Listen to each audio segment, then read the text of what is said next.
비트코인 급락이 나왔습니다. 100K에 도전하던 비트코인은 91K까지 큰 폭으로 떨어졌습니다. 지금이라도 코인을 던져야 하는 건 아닌가 생각이 듭니다. 짧았던 상승장, 이제 하락장의 시작일까요? 한 주 동안 좋은 데이터만 엄선했습니다. 영상 통해서 비트코인이라는 자산을 바라보는 시야 넓히고 가셨으면 좋겠습니다. 바이낸스 넷 테이커 볼륨입니다. 이번 조정은 바이낸스에서부터 일어났습니다. 2019년부터 2024년까지 통틀어 다섯 번째로 큰 시장가 매도 거래량이 나왔습니다. 이번 비트코인의 조정이 심리적으로 어디에서부터 촉발됐는지 알아보겠습니다. 이틀 전 마이클 세일러의 마이크로 스트래티지에서 지금까지와는 전혀 다른 수준의 역대급 비트코인을 모았습니다. 이전 영상에서 마이클 세일러가 45억 달러 수준의 비트코인을 매수하고 추가적인 매수를 계획하고 있다고 말씀드렸는데 전환사채 발행을 통해 비트코인을 54억 달러, 원화 기준 7조 5,600억 원의 비트코인을 추가 매수했습니다. 이처럼 마이클 셀러는 지금까지 비트코인을 샀던 양과는 수준이 다른 역대급 물량을 모으고 있습니다. 이와 동시에 미국 시장에서는 마이크로 스트래티지가 아마존과 애플의 주식 거래량을 까마득히 뛰어넘으며 거래량이 터졌습니다. 마이크로 스트래티지 주식 가격 또한 급등을 했습니다. 시장에서는 비트코인을 끌어올린 주체가 마이클 세일러이고 단기적으로 마이클 세일러의 매집 물량이 끝났기 때문에 차익 실현 매물이 나오면서 조정이 나왔습니다.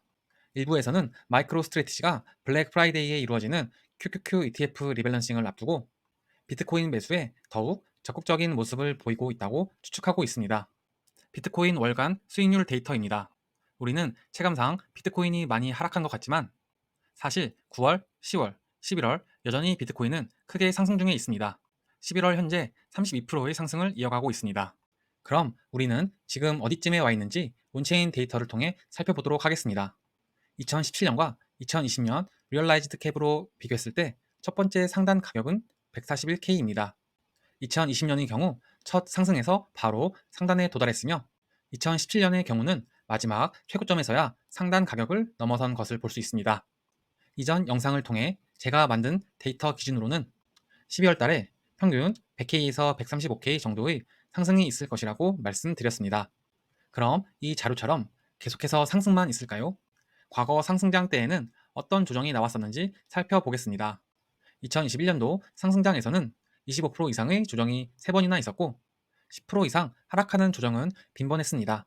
세 개의 자료를 비교해 봤을 때 우리는 비트코인이 100K를 넘어 135K와 141K 정도의 가격에 도달했을 때 비트코인의 조정이 일어날 수도 있다는 것을 알 수 있었습니다. 2017년에도 2020년에도 비트코인의 가격이 상단 캡에 도달했을 때 큰 조정이 나온 것을 볼 수 있었습니다. 중장기적으로 현재 우리가 어느 지점에 와 있는지 알아보도록 하겠습니다. 롱텀 홀더의 NUPL이 탐욕 단계로 들어선 것을 볼 수 있습니다. 강세장에서는 롱텀 홀더의 미실현 순이익이 증가하면서부터 강세장이 시작되는 것을 알 수 있습니다. 다음은 비트코인 매직밴드로 보는 비트코인 차트입니다. 비트코인 강세장의 시작은 자릿수가 바뀌는 100K부터 135K를 시작으로 불마켓이 시작될 것이라고 보고 있습니다. 다만 135K를 끝으로 비트코인의 상승이 끝나는 것이 아니라 데이터를 보시면 비트코인의 가격이 매직밴드의 사이클 탑밴드에 도달하면서 밴드의 기울기가 상승한 것을 볼 수 있습니다. 100K를 넘어 135K로 가면서 밴드 자체의 기울기가 변하는 것이 강세장의 시작임을 알려주고 있습니다. 재밌는 그림이 있어서 가져왔습니다. 비트코인이 16K일 때는 아무도 사려고 하지 않는데 100K에서는 모두가 비트코인을 사려고 줄을 서 있습니다. 제 친구는 저번 주까지만 하더라도 코인을 더 사고 싶은데 돈이 없어서 안타깝다고 하더니 이제는 상황을 좀 더 지켜봐야겠다고 합니다. 여러분들은 어떠신가요? 혹시 여러분도 비트코인이 16K일 때는 사고 싶지 않다가 100K에 도달했을 때 매수를 하려고 기다리는 대중의 모습을 보이시나요? 금 1kg의 가격보다 비트코인 한 개의 가격이 더 비싸졌습니다. 비트코인 전체 반감기를 볼 수 있는 자료입니다. 현재 우리는 저 지점에 위치해 있습니다. 저는 아직 우리가 시장의 초창기에 있다고 생각합니다. 블록체인과 같은 새로운 기술이 등장, 그리고 비트코인이라는 새로운 자산의 가격 형성이 어떻게 이루어지는지 볼 수 있는 하이먼 민스키 모델입니다. 저는 지금 두 번째, 기관 투자자의 시작 부분에 있다고 생각합니다. 타임즈의 영국 연금이 비트코인에 투자해야 되는지 이제 논의가 이루어지고 있다고 합니다. 아직 미국과 일부 국가를 제외하고는 다른 기관들의 참여가 이루어지고 있지 않습니다. 우리나라의 경우는 더욱 늦습니다. 기관의 참여가 전혀 이루어지고 있지 않습니다. 저는 비트코인이라는 자산을 개인이 기관보다 먼저 모을 수 있는 시점이 지금이 아닌가 생각합니다. 여러분들은 어떻게 생각하시나요? 오늘은 온체인 데이터 중 롱텀 홀더와 숏텀 홀더의 분배에 대해서 해석하는 방법 하나를 알려드리려고 합니다. 상승장의 시작은 롱텀 홀더가 숏텀 홀더에게 코인을 분배하는 순환이 이루어지면서 시장이 상승하게 됩니다. 분배와 순환, 무슨 말일까요?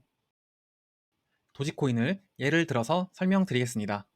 대머리 아저씨는 올해 알트코인 상승장에서 도지코인에 물렸습니다. 갈색머리 아저씨와 턱수염 아저씨는 이전 사이클에서 도지코인에 물렸습니다. 긴 시간 동안 업비트만 키면 도지코인을 산 내 손가락을 원망하면서 마음고생을 합니다. 그리고 언젠가 분전이 오면 바로 팔아버려야겠다고 또 결심합니다. 모두가 롱텀 홀더입니다. 그런데 드디어 도지코인이 본전에 왔습니다. 뒤도 돌아보지 않고 팔았습니다. 숏텀 홀더에게 분배가 일어났습니다. 그런데 가격이 계속 오릅니다. 그렇다고 다시 도지코인을 사고 싶지는 않습니다. 그런데 리플이라는 코인이 오르기 시작합니다. 이제 이들이 다시 리플의 숏텀 홀더가 됩니다. 롱텀 홀더와 숏텀 홀더의 분배와 순환이 일어나는 순간들입니다. 언론에서 가상자산 관련 아직 정리가 되지 않고 있습니다. 제도적 장치가 부재한 상황에서 어떻게 하려는지 모르겠습니다. 전체 거래소 순위입니다. 바이낸스가 전체 거래의 26%를 차지하는 글로벌 1등 해외 거래소입니다. 해외 거래소 사용법을 미리 익혀두는 게 좋을 것 같습니다. 아래 더보기란 영상 통해 바이낸스 사용법 알아두세요. 더 좋은 데이터 가져오겠습니다. 좋은 정보 놓치고 싶지 않으시면 구독 누르세요. 지금까지 수직으로 상승하는 남자 수직남이었습니다. 감사합니다.